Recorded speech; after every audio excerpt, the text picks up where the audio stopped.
The Day I Crashed My Finger in the Car Door by Gabriella Cash. I was in the car riding on my way to the store.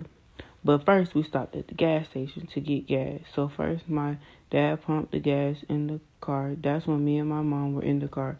My mom went out the car. Then my dad was done pumping gas.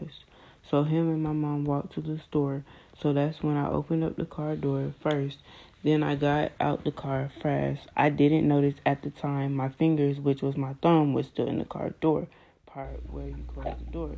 Ouch! When I closed the door, ready to go in the gas station, my fingers went into the door. Oh boy, I was crying.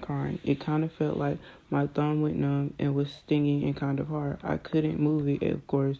My nail was black and bleeding. So while I was crying, we got back in the car, drove to the hospital, and I went to the emergency room. They took me back after 10 minutes, and the doctor looked at my finger, gave me some bandages, and took an x-ray, but it was not broken. So I went back in the car to go home. When I got home, I went in my mom's room and fell asleep. But hours later, I woke up because my finger started hurting, and all I did was cry and tell my mom, but there was really nothing she could do.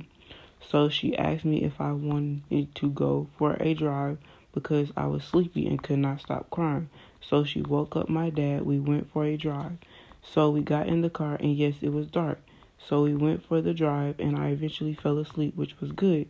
Then we went back home, but then I woke up, which was not good because I started crying again. So we went for another drive, and I fell asleep. And that's when my dad picked me up in his arms, and I was asleep. And that was good because we didn't have to go for another drive. And finally, I came home and went to sleep in my bed peacefully.